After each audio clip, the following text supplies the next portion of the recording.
Minsan, maraming mga bagay ang nasa utak natin. Hindi natin alam kung ano pa bang uunahin. Hanggang sa nagiging ingay na nakaririndi na nais nang isigaw. Pero parang wala namang may makikinig. Di ka na mag-isa.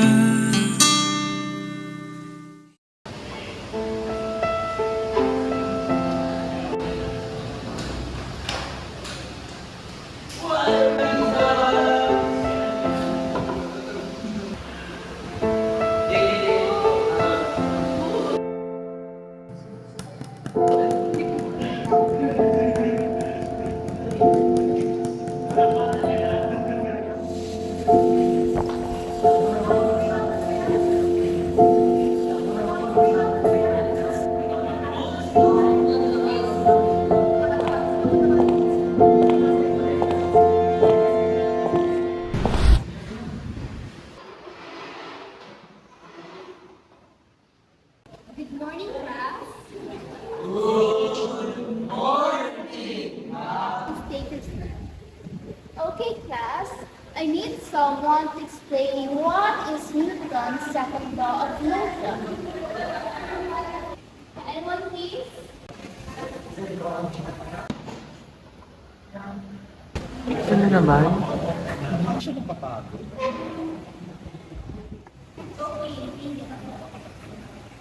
Ma'am, ang ibig kong sabihin na ang force ay nadadepende sa mass at acceleration ng isang bagay.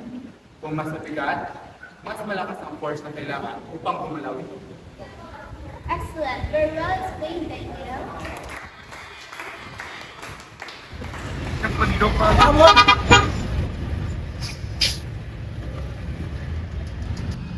Buti na lang dumating pa kayo, no? Anong oras na? Sino pang kulang?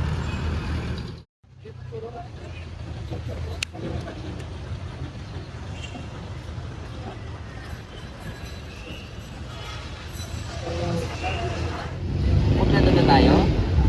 So, sino may idea para sa project? Naisip ako, gawin natin roleplay yung presentation natin para mas engaging. Ako sa intro, tapos si Ken. Roleplay? Seryoso ka?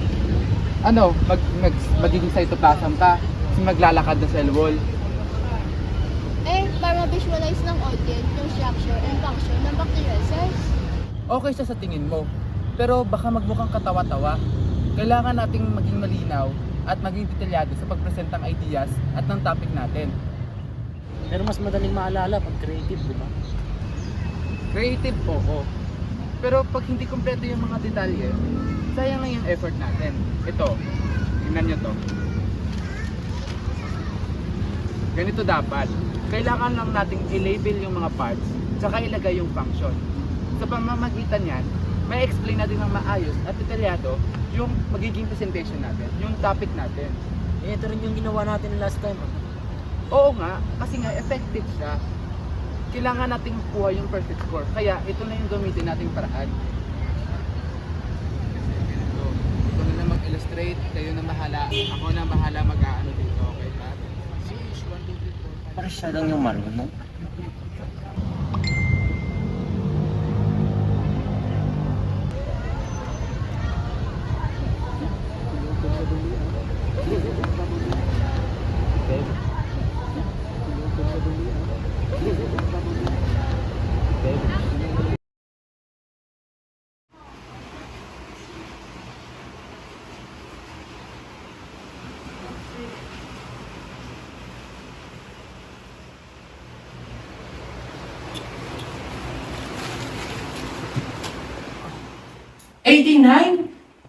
Yan na ba ang pinakamagaling mo?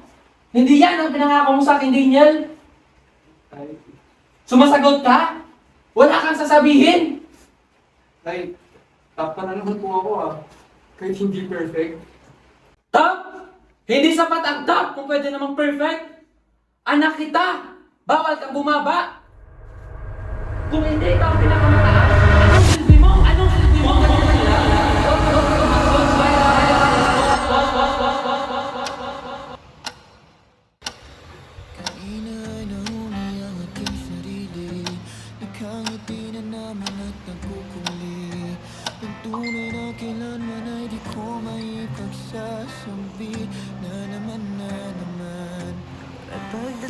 aking daanan ay hindi ko na naman mahanap aking susi. Saang lubalak ko ba ito na itabi? Pasintabi na naman na naman. Bang may tenga sa mga bulong ko, kahit pa ako'y sumigaw ay malabo. Oh, at tao po, pakinggan nyo naman ako. Bakit ninyo And that is the basic structure and function of the Bhakti Rasa. Thank you for listening. Okay, very good, Daniel. Okay, class, before we end this lesson, I need you to read the pages 115 to 180 because we'll have an activity tomorrow. Hindi na nakalimutan na ang mga style. Oo nga, shake tayo. Ma'am, excuse me po. Ipapasa po ba ngayon yung assignment kahapon? Yes, buti pinala mo, Daniel. Okay, class, class assignments in front. Gamit talaga to. Alam mo, nakalimutan natin lahat. Naalala ko na. Ang nabasa kasi sila lang yung nakagawa ng assignment. Assignment naman talaga yun ah. Assignment nga. Pero alam naman ko na hindi na lahat. Hindi, iba yung nakagawa ko. Kaya may ipapasa ko. Minsan, mas okay naman na hindi na siya. Gusto niya palagi siyang kamay. Gusto niya palagi siyang pika. Pero tama naman talaga siya. At siguro may nakitan din bakit siya nagkagano. Ano? May problema ba kayo? Kung ayaw nyo may nagpapaalala, eh di gumawa kayo. At kung ayaw nyo gusto nyo bumagsak, bahala kayo. Eh kasi naman, kapag oras na ng klase, pakita ngilas ka. Hindi mo na iniisip mga kaklase mo. Iniisip mo na lang puro sarili mo. Makasarili. Iniisip ko kung ganoon ba talaga ako.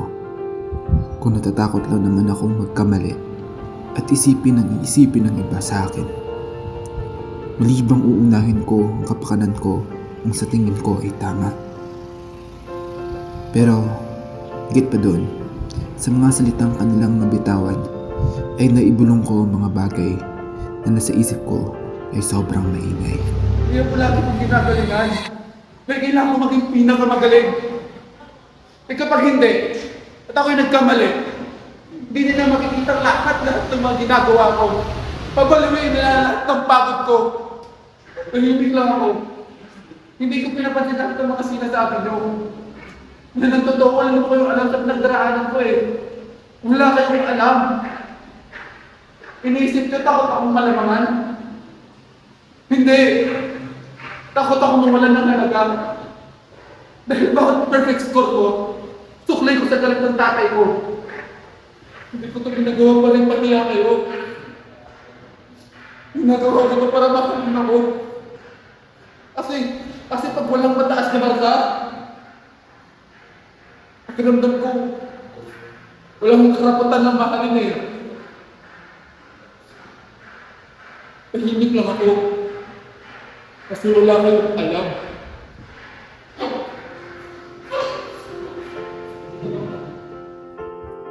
Sa minsang pagsigaw na yon, ay may parabang nakadagan sa balikat ko na nabawasan. Hindi ko man napigilan ang parabang pagsabog ng aking damdamin. Pero napagaan naman ito ang aking nararamdaman. Lalo na kapag alam mong mayroong nakikinig.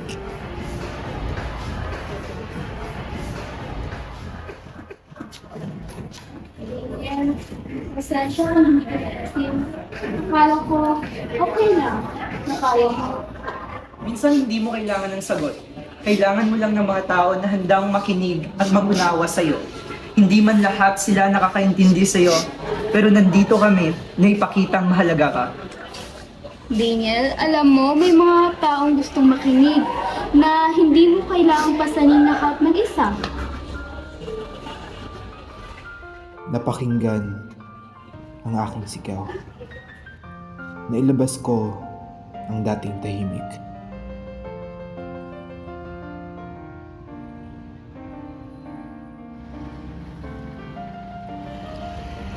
Pero kahit ano pang isigaw ko na pakikinggan ng iba? Sadyang mas mabigat ang dinadala pag mismo ang dahilan ng iyong nakabibinging katahimikan at siyang hindi mo magawang mapagsabihan.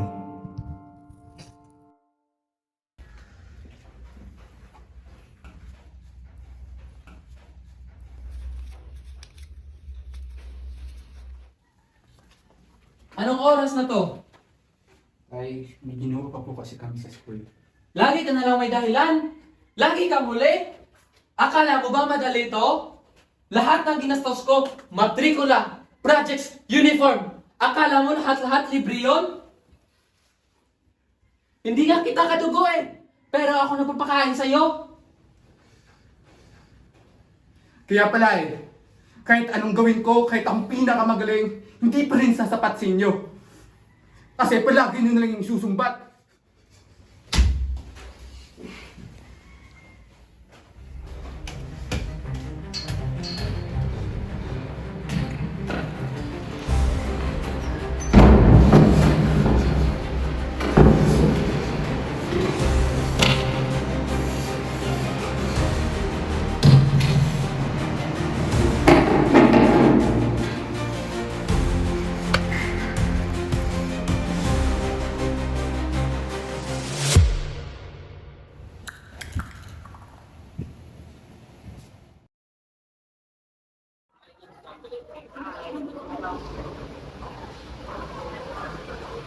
Class, bago tayo mag-umpisa, may gusto akong magawa. Gusto kong simulan kayo ng isang liham para sa inyong kaklase na hindi pa lubos na mauunawaan.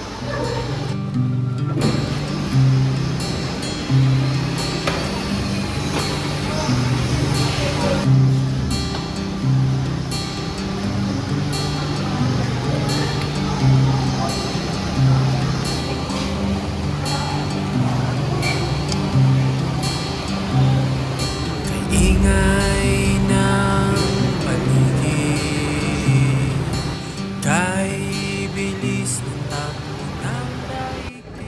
Hindi sa galing nasusukat ang halaga ng isang tao, kundi sa puso at kung paano natin tinitingnan ang isa't isa. Bakit di mo na huminto at huminga ng Pasensya na. Hindi ko alam na ganito pala kabigat ang pinapasan mo.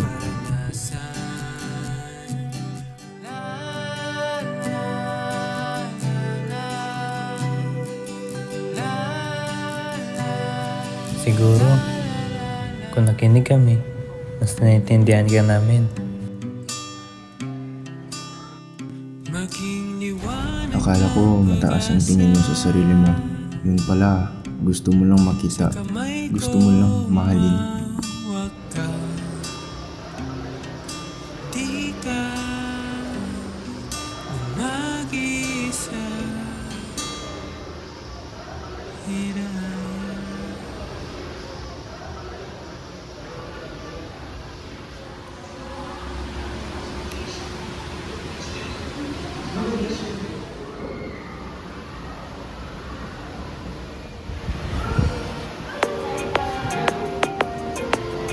Pinili kong magpatuloy dahil nalaman kong hindi doon susukat ang aking halaga, kundi sa bawat araw na pinili kong bumangon muli. Dati, yung isa kong nilalakbay ang maingay na mundo ng tahimik. Ngayon, natutunan kong marami rin pala ang nandyan upang makinig. Merong mangingay sa gitna ng ating katahimikan. Tandaan mong hindi ka nag-iisa, meron kang sasandalan. Mula sa bawat pagnanais na sumigaw hanggang sa pananatiling nakatikom ng bibig, merong pag-asang balang araw may tengang handang makinig. Huwag kang susuko, huwag magpatalo, anumang pagsubok ng mundo. Oh, oh, oh. Tibay ng puso, laksan ng loob mo, tumingal